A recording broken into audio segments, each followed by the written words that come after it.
अरे धामू, तुमने अभी तक अपना कार्य समाप्त नहीं किया क्या? तुम नहीं जानते कि आज वो दिन है जिसका प्रजा बेसब्री से इंतजार कर रही थी? क्या तुम राजमहल की तरफ जा रहे हो? चलो भाई चलो, मैं भी चलता हूँ। कार्य तो मैंने कब के सब समाप्त कर लिए। हाँ और नहीं तो क्या, आज ही तो समय पर राजमहल पहुँचना बनता है। आज हमें अपने नए महाराज जो मिलने वाले हैं। लेकिन रमेश, देखना यह है कि महाराज प्रताप सिंह क्या फैसला लेते हैं। उनका बड़ा पुत्र तो बहुत ही नालायक है, एक नंबर का अय्याश है। अगर वो हमारा राजा बना तो तब तो समझो कि बुरे दिनों का प्रारंभ आज से ही हो जाएगा भैया। लेकिन धामू, ऐसा भी तो हो सकता है कि महाराज प्रजा के हित में फैसला करें और अपने छोटे बेटे को राजा बना दें। भान सिंह राजकुमार तो बहुत होनहार हैं, युद्ध रणनीति भी उन्हें बखूबी आती है। अब देखा जाएगा कि क्या होता है। राजगद्दी और सत्ता है ही ऐसी चीज जिसे पाना तो सब चाहते हैं, लेकिन उत्तरदायित्व सब नहीं निभा पाते। राजा प्रजा के हित में ही फैसला ले तो अच्छा है। हाँ, ये बातें करते हुए वो राजमहल पहुँचे। राजमहल के बाहर गांव की सारी जनता एकजुट होकर बस इंतजार कर रही थी। मेरी प्रिय प्रजा, कई वर्षों तक मैंने आपकी सेवा की, अपना कार्य सत्य निष्ठा से निभाया। हमारा गांव प्रगति के मार्ग पर चले, मैंने वो सब कार्य किए, परंतु हमारा साथ यहीं तक था। अब ये कार्यभार, ये उत्तरदायित्व अपने पुत्र के नाम करने का समय आ गया है। मैं आपको यकीन दिलाता हूं कि आज मेरा जो भी निर्णय होगा वो मेरे पुत्र मोह में नहीं बल्कि राज्य की उन्नति के लिए होगा। ये सुनकर सभी तालियां बजाने लगे। इतने में ही ढोल नगाड़े बजने लगे, फूलों की बरसात होने लगी और इसी के साथ दोनों राजकुमार मुकुल सिंह और भान सिंह दोनों ने अपने पिता को प्रणाम किया। जनता की पलक तक नहीं झपक रही थी, जिसके साथ राजा ने वो मुकुट छोटे बेटे भान सिंह के सर पर रखा। ये देखते ही जनता में चारों ओर खुशियां फैल गईं। सभी के मन में उल्लास भर गया। महाराज भान सिंह की जय, महाराज भान सिंह की जय, महाराज भान सिंह की जय। लेकिन ये देखकर मुकुल सिंह को बहुत गुस्सा आया। आज से इस राज्य की बागडोर तुम्हारे हाथों में है। अब देखना यह है कि क्या तुम इस उत्तरदायित्व को, अपने कर्तव्य को अच्छे से निभा पाओगे या नहीं। आज तक मैंने इस राज्य को इस शिखर तक पहुंचाया और अब तुम्हें इस राज्य को और ऊंचाइयों तक ले जाना है। मैं आपको वचन देता हूं पिताश्री। पुत्र मुकुल, मुझे अन्यथा मत समझना, परंतु ये राज्य के हित के लिए सही निर्णय है। मुकुल अपने पिता से कुछ नहीं कहता। वो एक हल्की मुस्कान के साथ सभा छोड़कर चला जाता है, लेकिन उसके जाने से किसी को कोई फर्क नहीं पड़ा। भान सिंह को बिरयानी बहुत पसंद थी, इसीलिए भान सिंह की पसंदीदा बिरयानी पूरे राज्य में बंटवाई गई। जनता ने खूब खुशियां मनाई। अगले दिन बाजार में बहुत रौनक थी। क्या बात है, आज तो हमारा बाजार बिल्कुल किसी महल की तरह सजाया गया है। अरे क्यों नहीं, महाराज भान सिंह अब हमारे राजा हैं। लेकिन जो भी कहो बहन, मुझे तो लगा था कि इस निर्णय से दोनों भाइयों में तकरार पैदा हो जाएगी, परंतु बहुत बड़ा हृदय है राजकुमार मुकुल का। उन्होंने एक शब्द भी नहीं कहा। बेचारे अपना दर्द कैसे छिपाते, माहौल खराब ना हो जाए इसलिए वो वहां से चले गए, एक शब्द भी ना बोले। अच्छा भाई, अब आप दोनों मेरी दुकान के सम्मुख खड़े खड़े सिर्फ बातें ही करोगी या बताओगी कि क्या सामान लेना है? हाँ हाँ हाँ, मुझे 2 किलो दाल दे दो। राजा के फैसले से जनता बहुत खुश थी। चारों तरफ राजमहल की ही चर्चा हो रही थी। सभी मुकुल सिंह राजकुमार की बहुत सराहना भी कर रहे थे। उधर राजमहल में भान सिंह आए दिन अपनी सेना को बढ़ाने के उपाय निकालता रहता।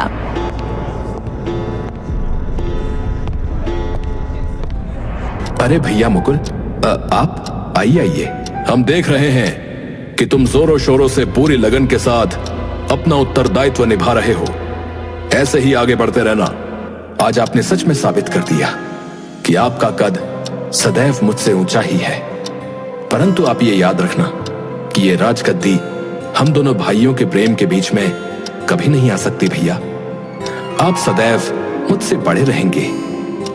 मुकुल राजकुमार मुस्कुराते हुए वहाँ से चला गया। भान सिंह को बिरयानी बहुत पसंद थी, इसीलिए महल में भी अक्सर बिरयानी ही बना करती थी। ऐसा कौन सा मसाला है जो मुझे बिरयानी के चरम सुख तक ले जाएगा? मैंने अलग अलग हाथों से बनी बिरयानी चखी है, परंतु मुझे वो स्वाद कहीं नहीं आया जिसे मैं आज तक ढूंढता आया हूँ। महाराज, आज के भोजन में कुछ कमी है क्या? क्षमा चाहूंगा राजा साहब। अरे अरे, क्षमा की क्या आवश्यकता है? खाना ही तो है, ऊपर नीचे होता रहता है। ऐसे ही कुछ दिन बीत गए।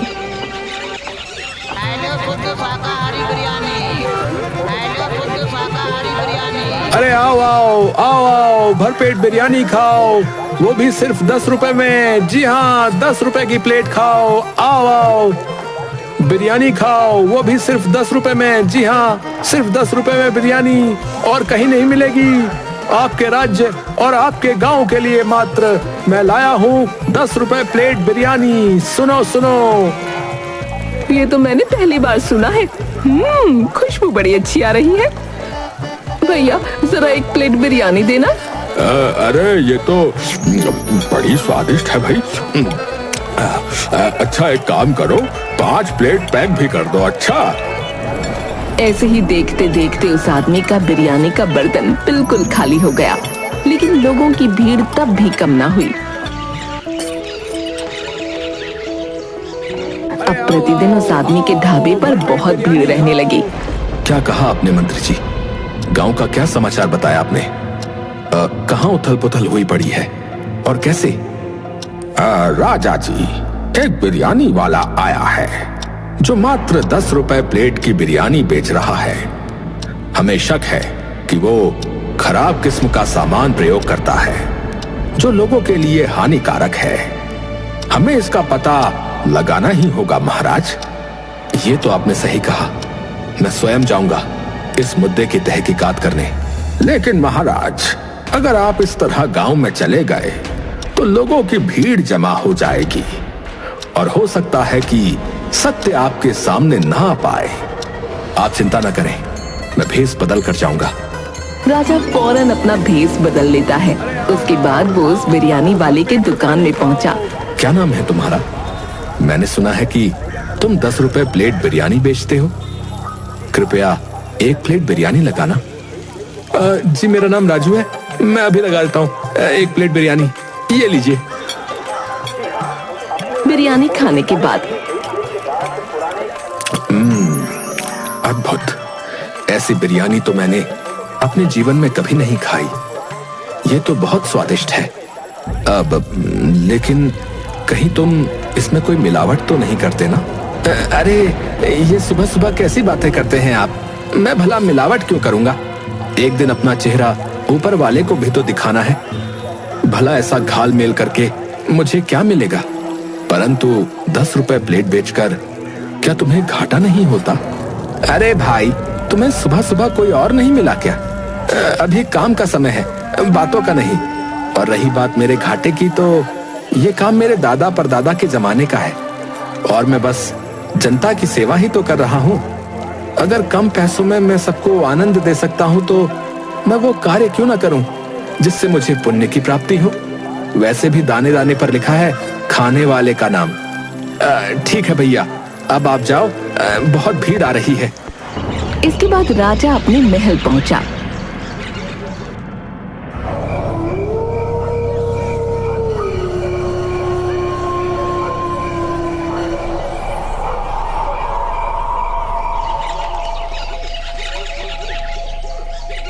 अगले दिन राजा ने तहकीकात के लिए कुछ सिपाहियों को बिरयानी वाले की दुकान में भेजा। तहकीकात में उन्हें कुछ न मिला।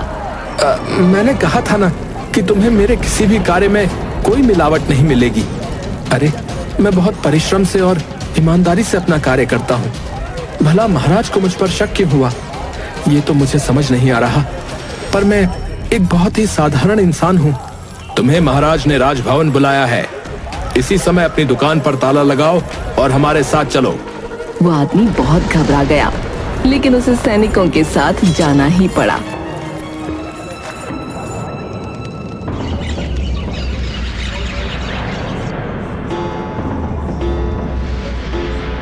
महाराज, मुझे क्षमा कर दीजिए। आगे से कभी भी ऐसा काम नहीं करूंगा। कभी भी सस्ते दाम में कुछ नहीं बेचूंगा। मैं बहुत साधारण मनुष्य हूँ। मुझे काल कोठरी में मत डालिए। सैनिकों ने जांच भी की, परंतु उन्हें कुछ भी नहीं मिला। और अभी तो मेरा विवाह भी नहीं हुआ है महाराज। अरे अरे, डरने की आवश्यकता नहीं है। मैंने कब कहा कि मैं तुम्हें काल कोठरी में डालूंगा? बल्कि मैंने तो तुम्हें यहाँ बावर्ची की नौकरी के लिए बुलाया है। क्या तुम राजसी बावर्ची बनोगे? मेरे लिए प्रतिदिन ऐसी ही बिरयानी बनाओगे तो मैं तुम्हें यहां से जाने दे सकता हूं। मुझे तो विश्वास ही नहीं हो रहा। महाराज, मैं आपके लिए बहुत ही स्वादिष्ट बिरयानी बनाऊंगा। मैं आपका बहुत आभारी रहूंगा महाराज। उस रात जब महल के सभी लोग सो रहे थे, तभी बगीचे की तरफ राजू किसी को इशारा करता है। अभी यहाँ से जाओ, मैंने कहा ना जाओ। मुझे समय मिलेगा तब मैं स्वयं तुमसे बात करूंगा। किसी के कदमों की आहट हुई और कदमों की आवाज सुनते ही काली शॉल ओढ़े हुए वो आदमी वहां से भाग गया। ये लीजिए महाराज, गर्मा गर्म भोजन तैयार है। परंतु ये क्या, आज आप कुछ चिंतित लग रहे हैं? हाँ राजू, विषय ही चिंता का है। हमारे राज्य पर वर्षों से नजरें गड़ाए हुए कानपुर राज्य का राजा बाला हम पर आक्रमण करने की योजना बना रहा है। अगर वो आक्रमण करेंगे तो विजय तो हमारी ही पक्की है ना महाराज?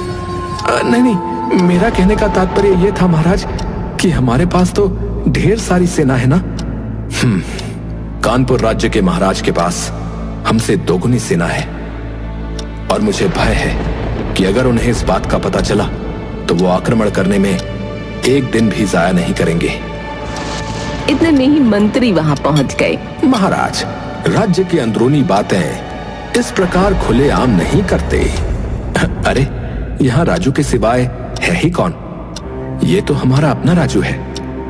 देखो, देखिए राजू आज क्या बना कर लाया है। अच्छा हुआ मंत्री जी आप आ गए। चलिए साथ बैठकर खाते हैं। राजा और मंत्री को खाता देख राजू वहां से चला गया।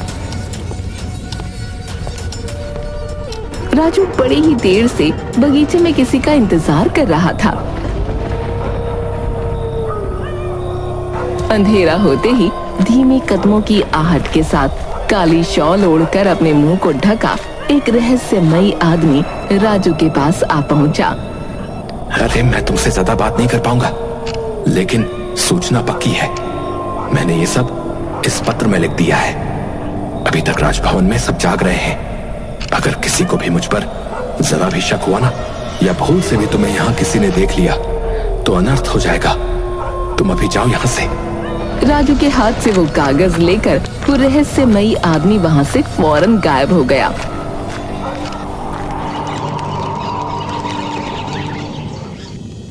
क्या बात है राजू, आज पूरे राजभवन के लिए तुमने बिरयानी बना दी? बिल्कुल वैसे ही बनाई है ना, 10 रुपए प्लेट वाली बिरयानी की तरह। इसके बाद राजू फौरन सभी को बिरयानी परोस देता है कि कुछ ही समय बाद मंत्री वहां दमदमाता हुआ भाग कर आया। रुक जाइए महाराज, ये बिरयानी मत खाइए। लेकिन क्यों, क्या बात है मंत्री जी? सैनिकों, फौरन इस बिरयानी वाले को बंदी बना लिया जाए। सैनिक फौरन राजू के हाथ में हथकड़ियां लगा देते हैं। अब तो बताइए मंत्री जी, बात क्या है? राजू को बंदी क्यों बनाया गया है? महाराज, ये देखिए, इस डब्बी के अंदर नशीला पदार्थ था और ये मुझे रसोई घर में भोजन बनाने वाले बर्तनों के पास मिला। इस बिरयानी में अवश्य कुछ न कुछ मिला है। मुझे इस राजू पर प्रारंभ से ही शक था कि भला कोई 10 रुपए प्लेट बिरयानी कैसे बेच सकता है। सच सच बताओ, कौन हो तुम? आप ये मुझ पर कैसा आरोप लगा रहे हैं? मैं नहीं जानता कि ये नशीला पदार्थ यहाँ कैसे पहुंचा। मैंने अपनी बिरयानी में कुछ नहीं मिलाया। फिर तुम ये बिरयानी स्वयं खाकर हमें यकीन दिलाओ कि तुमने इसमें कुछ नहीं मिलाया है।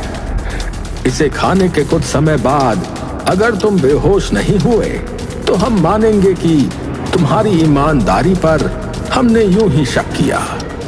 ये सुनते ही राजू हक्का बक्का हो गया। उसने बिरयानी करने वाला अपने हाथों में लिया, लेकिन वो उसे मुंह तक नहीं ले जा पा रहा था। सच बताओ या मैं तुम्हारा सर धड़ से अलग कर दूं। राजू कुछ बता पाता कि इतने में ही कानपुर राज्य की सेना महल में दाखिल हुई।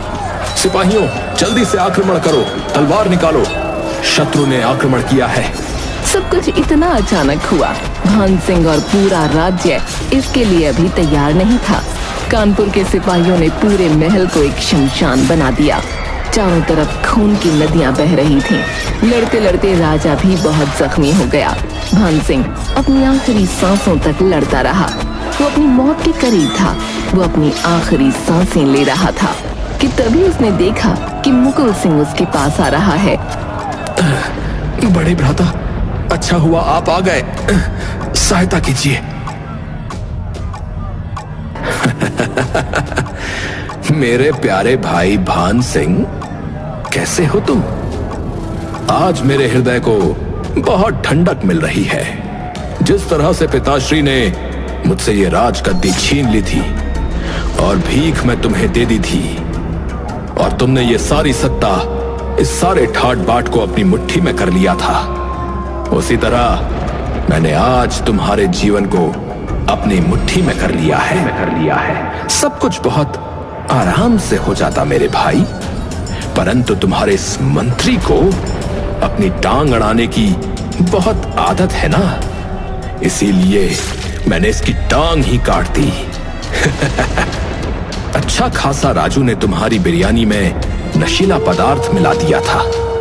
सारा राजभवन नशे में सो रहा होता, और जब तुम्हारी आंखें खुलती तब तुम राजगद्दी पर मुझे बैठा हुआ देखते और यूं ही तड़पते। कह दीजिए कि ये सब कुछ झूठ है। आप तो मेरे बड़े भैया हैं, आप मुझसे प्रेम करते हैं। प्रेम? मेरा छोटा भाई इतना नासमझ है कि मेरे झूठे प्रेम को समझ ही नहीं सका। तुम नहीं समझ सकते, बहुत तकलीफ होती है जब तुम्हारे पिता तुम्हारा हक तुम्हारे छोटे भाई को दे दे। परंतु देखो, आज मैं विजयी हो गया। अगर वो सब इतने प्रेम से हो जाता, अगर पिताश्री मुझे प्रतिष्ठा से राजा बना देते, तो मुझे शत्रु राज्य से हाथ मिलाने की क्या आवश्यकता पड़ती। और इसीलिए पहले मैंने राजू को इस गांव में भेजा और इससे कहा कि वो अपनी बिरयानी को 10 रुपए प्लेट में बेचे, ताकि तुम्हारी नजर इसके ऊपर पड़े।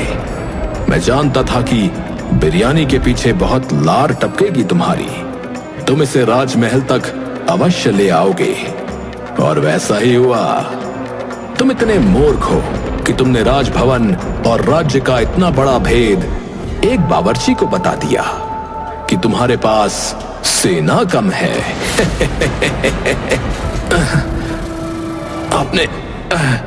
आपने छल किया, आपने खंजर भोंका है अपनों की पीठ पर, लेकिन इस राज्य का सुख तुम भी नहीं भोग पाओगे। जो तुमने किया है उन कर्मों का हिसाब तुम्हें अवश्य मिलेगा। इतना कहते ही भान सिंह इस दुनिया को अलविदा कहकर हमेशा हमेशा के लिए चल बसा। आज से इस राज सिंहासन का स्वामी मैं हूं तुम्हारा। रुक जाओ। अरे, इतनी भी क्या जल्दी है मुकुल सिंह? मूर्ख तो तुम हो। किसी को अगर मूर्खता की मूरत बनानी हो तो वो तुम्हारी ही मूरत बनाए।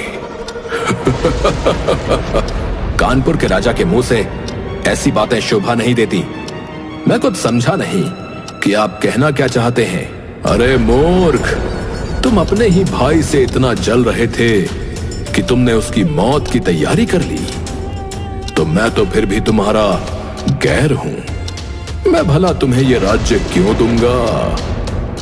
मेरे सैनिकों ने यहां हमला किया है और तुम आखिरी वारिस हो इस खानदान के। तुम्हें मारकर मेरा बदला पूरा हो जाएगा। तुम्हारे पिता ने मेरे पिता को जान से मारा था और आज देखो मैंने तुम्हारा पूरा वंश ही मिटा दिया। बहुत बहुत धन्यवाद तुम्हारा। ये सब तुम्हारी वजह से ही तो हो पाया है। क्या? नहीं, तुम ऐसा नहीं कर सकते। ये तो धोखा हुआ मेरे साथ। हाँ अवश्य तुम्हारे साथ धोखा हुआ है। जो तुमने अपने परिवार के साथ किया वही मैं तुम्हारे साथ कर रहा हूं। इसे काल कोठरी में डाल दो। क्या? नहीं, नहीं, ये मैंने क्या कर दिया? सत्ता के लोभ में मैंने सब समाप्त कर दिया। मेरा भाई, मेरे पिताश्री, ये राजभवन, ये राज्य, सब कुछ। अपने ही पापों के बोझ तले मुकुल तड़प तड़प कर काल कोठरी में अपनी मौत की प्रार्थना करता रहा। पूरे राज्य में सत्ता पलट की घोषणा कर दी गई। पूरे राज्य में हाहाकार मच गया। 10 रुपए प्लेट बिरयानी राज्य को बहुत महंगी पड़ गई।